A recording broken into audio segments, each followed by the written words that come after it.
Recent signing into law of the Companies and Allied Matters Act 2020 by President Muhammadu Buhari on the 7th of August has continued to generate reactions from Christian leaders.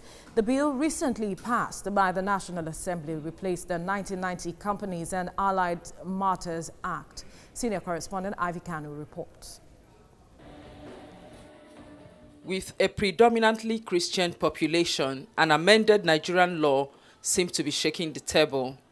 It is the Companies and Allied Matters Act. The applause that greeted the signing of the bill into law by President Buhari on 7th of August is now receiving knocks. Non-profit organizations, especially churches, have kicked against some provisions of this act. The church leaders are unhappy and say it will bring unwanted government officials into spiritual doorsteps. The provision put them under strict control of the Corporate Affairs Commission. One of the leaders is the Bishop of the Living Faith Church Worldwide, Bishop Ayodele. He wants the federal government to remove the part that gives the supervising minister the power to remove the board of trustees of churches without recourse to the court. All right. That has generated a lot and lots of controversy since the past few weeks, I must say. Great. Now, joining us now is social development advocate Ayodele Adewale. It's nice to have you in the studio. Good morning. Thank you for Good having morning. me. Good morning. Great. Now, this controversy, this CAMA controversy has been on, and we have heard comments from a lot of people. And others have compared what is going on in Nigeria with what goes on in the UK, what even goes on in South Africa, you know, where all of these subject themselves, even Nigerian-owned churches subject themselves to the laws and, you know, all of that and regulation in the UK. What is different with Nigeria?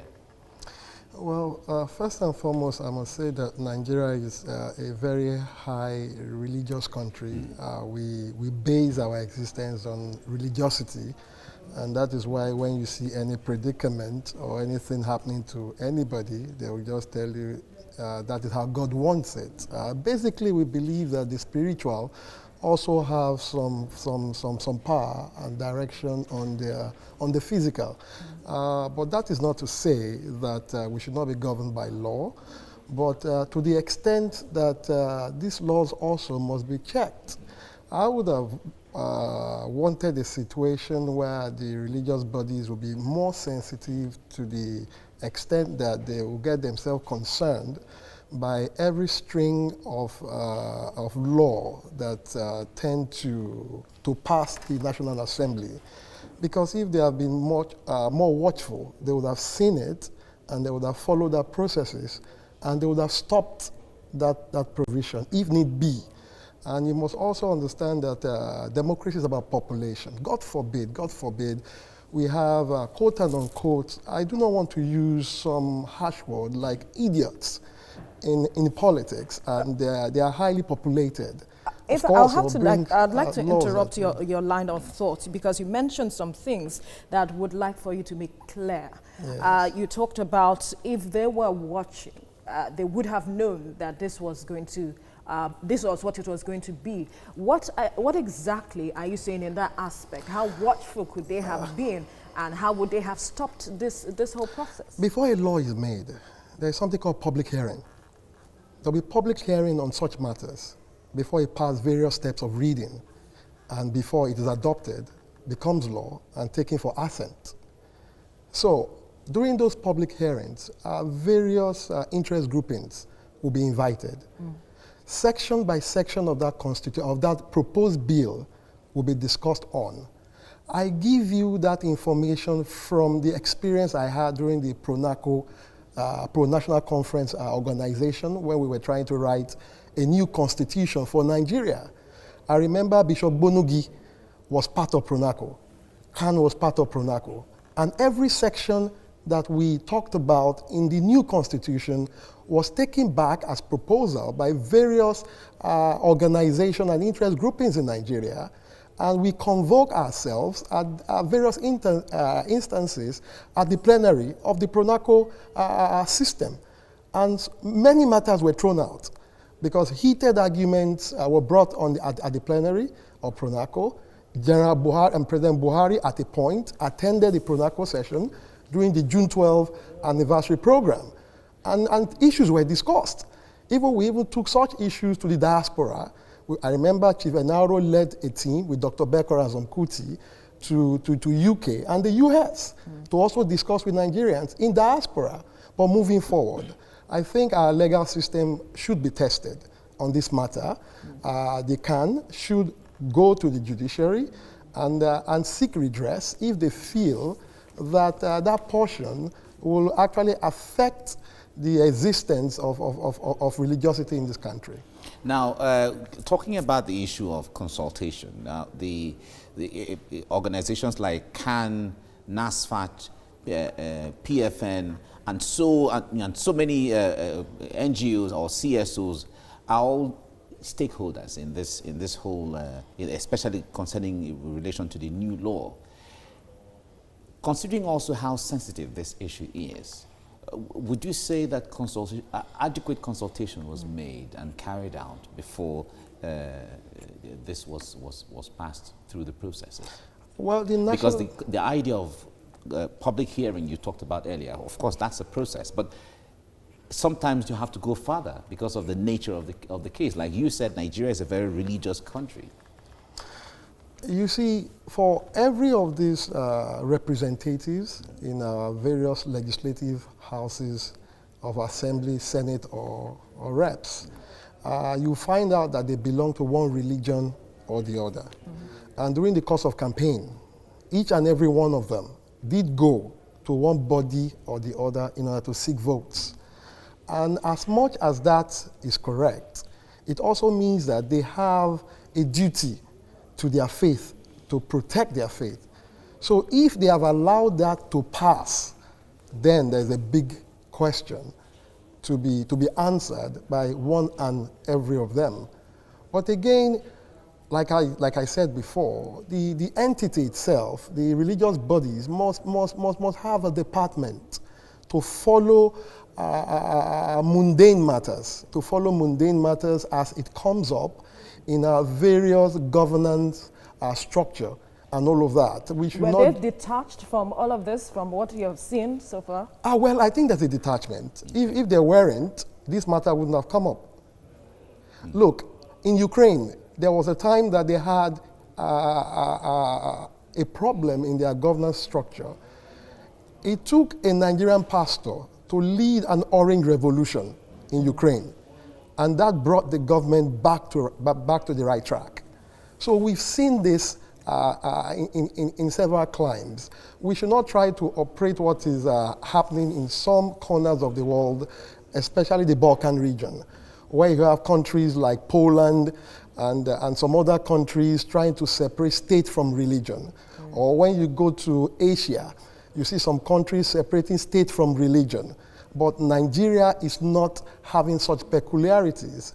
The religious bodies should be more concerned about what is happening within our society. All right, but going forward, what scenarios do you see going forward, considering the number of resistance that we are seeing and the comments that we're hearing from religious organizations as well as civil society organizations? Well, I see more talk than walk.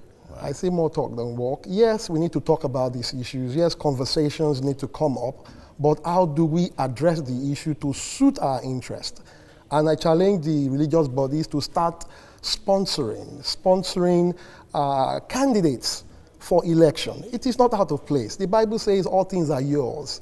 It did not say little things or few things. Everything in this world belongs to us as humans and of course spiritual beings. So looking at that saying, religious organization should be more concerned about political affairs in the country.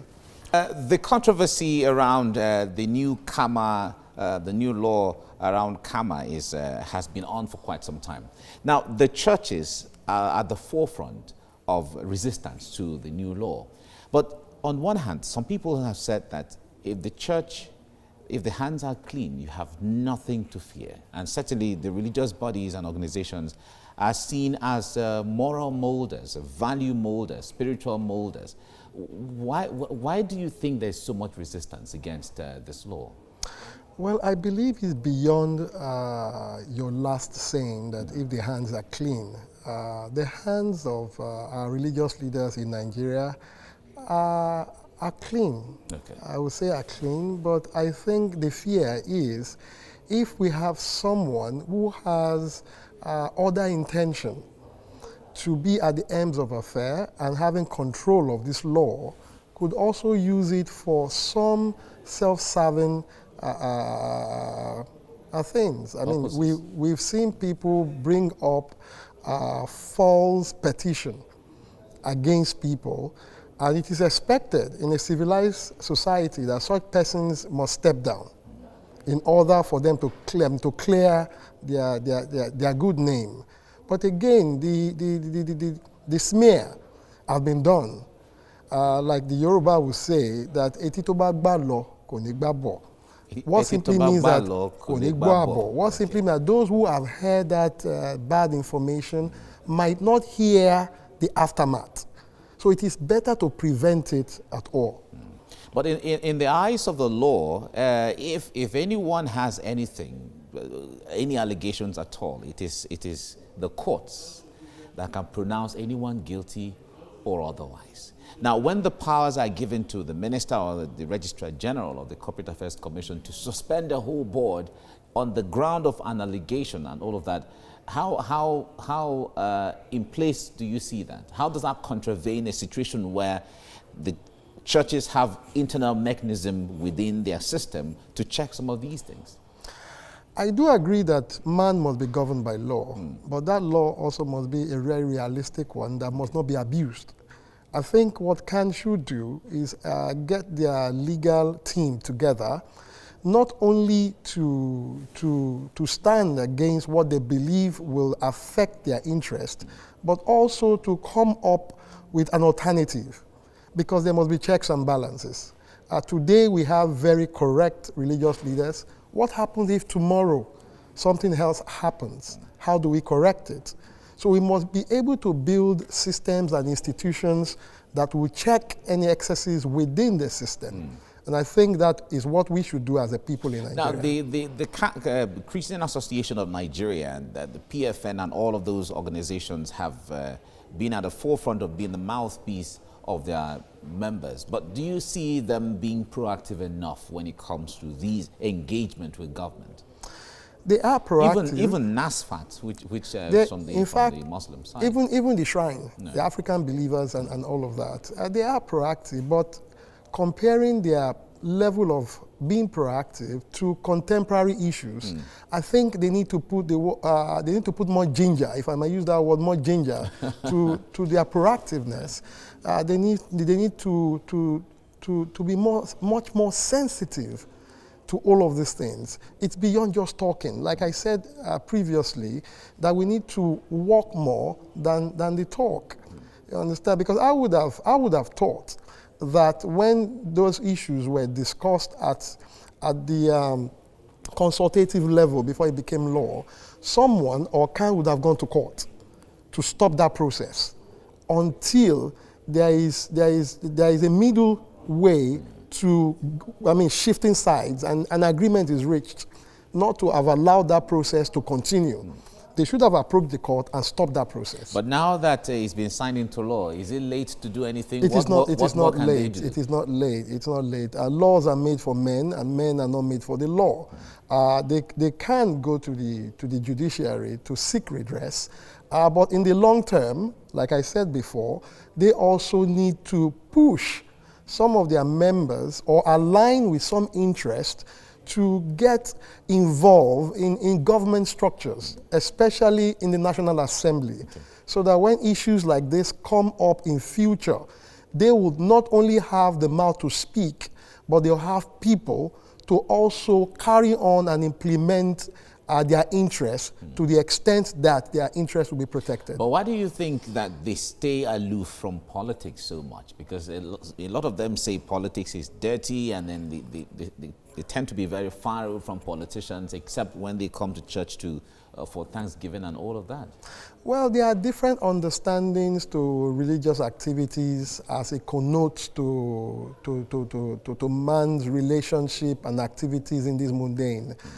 There are different understandings. It doesn't mean that every church or every mosque or every African belief system actually take hold to that particular concept. We've seen here in Nigeria where religious bodies have been very frontal with political activity, especially the Catholic. We saw the role that Archbishop Olubunmi Okogie played during the dark days of the military junta. Even Sunday Mbang. Sunday Mbang, and many of them, you understand, they've been very resolute, they've been very upstanding, and they are also adding voice to the building blocks of this country.